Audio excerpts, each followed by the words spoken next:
You're going to be first in the nation. The presidential race officially kicks off today. The importance of the Iowa caucus. People get upset. Sometimes they turn into violence. A crackdown on aggressive drivers amid longer border wait times. The show will go on for a local community theater. It's 6 a.m. on Monday, January 15th, and you're up with CBS 8.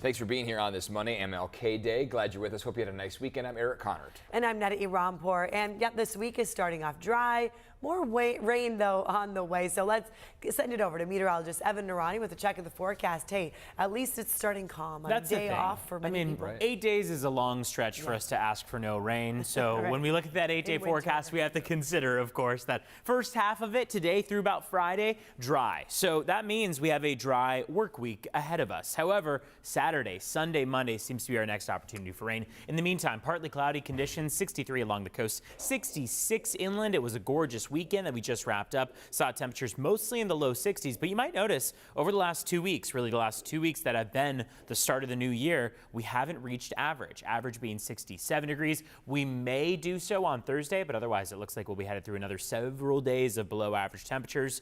Overnight lows at least have warmed up considerably. We're in the upper 40s along the coastline versus the low 30s and even 20s that we saw inland as we started last week. So a little bit warmer to start off the week. Afternoon highs will be about average or at least shy of average by only a few degrees. I'll send things back to you.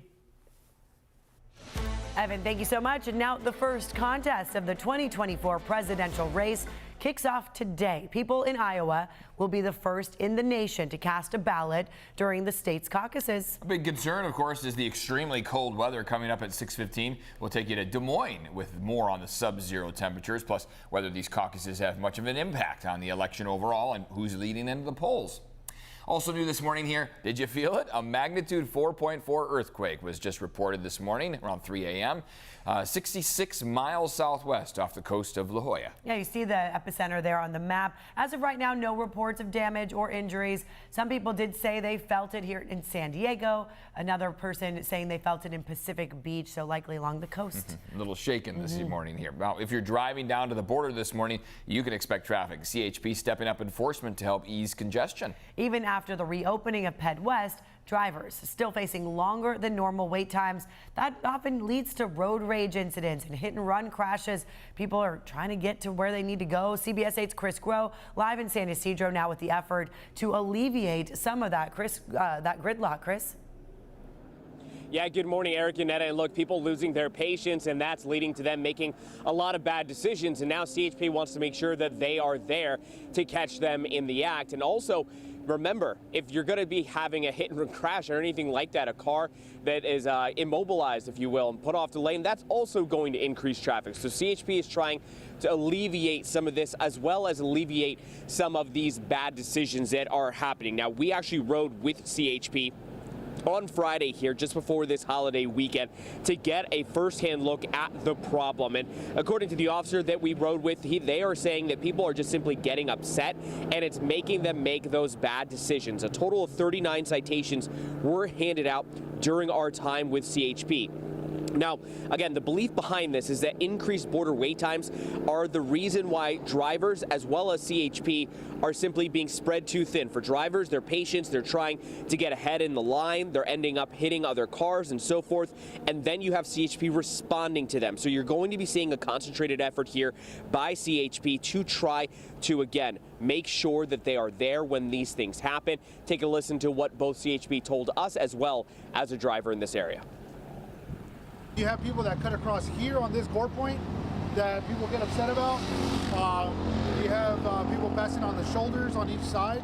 It's just very dangerous. I'm having people that are just cutting, like, it's like, I got work too, I got places to be, you're not the only one, so like, do what everyone else is doing, do the right thing, and everyone will go quicker.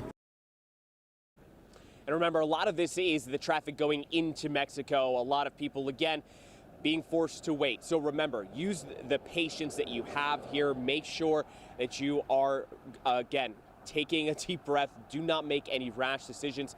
As for CHP, they did say that they have a grant that just came in that is effective currently that they hope to use to, again, try to pay for a lot of these extended resources. Eric and Neda.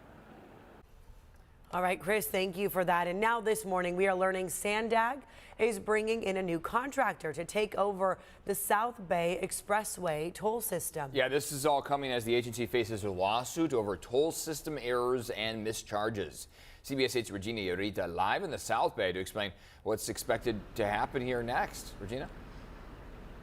Yeah, good morning, guys. And after a recent meeting, the Sandag board approved an action plan that concludes hiring two co-contractors. So that would be Deloitte and A2B. Those are the new co-contractors. But the old company, ETAN, will continue to stay through this transition. And that's because many of them believe that they can't work without ETAN. They need their help because they actually have control over the system. But this all comes after thousands of mischarges to customers with the current toll software. Some of the problems range from customers being charged for somebody else's. In other cases, customers who had driven through the SR 125 toll road would not get charged because they had a zero balance. Essentially, many people were being charged too much while others were not being charged at all. Sandag staff first became aware of problems in 2018, but senior executives agreed to work with the company to correct the errors rather than cancel their contract and start over. ETAN waited 5 years to inform the board about the problems, and by then tens of thousands of drivers had already been charged incorrectly. So back out here, the new co-contractors are expected to fully take over early next year, and we do know that there are certain drivers who are looking into taking legal action against Sandag for those mischarges. That's latest in Eastlake. I'm Regina Yorita, CBS 8. Well, this morning, a horse injured at the San Diego Rodeo is back with his owners. We want to warn you, the video you're about to see is hard to watch. Footage showing the 6-year-old racehorse named Waco Kid slamming into a barricade and collapsing on Friday. He dislodged his rider, who is said to have only minor bumps and bruises. Waco Kid was removed from the arena and immediately cared for. Vets say the initial exam showed no fractures or instability. Since then, he has been under care, treatment, and observation. Well, this morning, the Navy helicopter that crashed into the San Diego Bay earlier is now out of the water. Crews recovered the chopper over the weekend. The Navy says divers located the wreckage, appearing to be intact. No fuel leaks were discovered, but a fuel containment boom was placed around the crash site. Right now, investigators are still trying to figure out what caused that crash. All 6 crew members escaped without serious injury. Today, Americans are remembering civil rights icon Dr. Martin Luther King Jr. This holiday is intended as a day of service, and here in San Diego, people will be feeding the homeless, gardening, helping rescue animals. Many ways you can help out. We have a link to many community service events under the help button. Just go to cbs8.com. You'll see it there. There will also be an all people's celebration with music and dancing. That's at Balboa Park Activity Center this morning at 10 a.m. All San Diego City and County offices are closed this morning for the MLK holiday. This includes family resource centers, libraries, and animal shelters. Parking meters and time restrictions for parking on streets will not be enforced. And then as for curbside trash and recycling pickup, that'll continue as regularly scheduled for today. Sounds like it's going to be a nice day for the folks that have it off to celebrate MLK here today. Nice weekend. The parade weather was nice. I mean, whether you compare our temperatures right now compared to last week here in San Diego, they've improved, or if you compare our temperatures to other parts of the country, definitely better. Much better. So any way you look at it, we're doing all right. Yes, weekend was very pleasant out there. Partly cloudy skies. We're going to continue through this week in a very similar manner. Partly cloudy conditions all the way through the week. Thursday seems to be our best opportunity to meet average or exceed it. And then Friday, clouds start to build in anticipation for what will be a wet weekend. Now, there's a big question mark over Saturday, Sunday, Monday. Right now, Sunday seems to be our best opportunity for rain in the upcoming weekend. It is just still simply too far out for us to pin down any specifics. We can at least hold on to what we have this week. Partly cloudy skies, not much trouble along the way. Maybe some wind that will come about on Wednesday across the mountains and deserts as one trough of low pressure makes its way to the north of us. But you can see how our rain chances between now and Friday are in the single digits and low single digits at that today and tomorrow. Maybe climbing to 8%, but look at that real dramatic climb in our opportunity for rain. Saturday, 40%, Sunday, 74%. Monday, that line seems to hold pretty true to exceeding 40%. So right now, we do expect the weekend to be a wet one.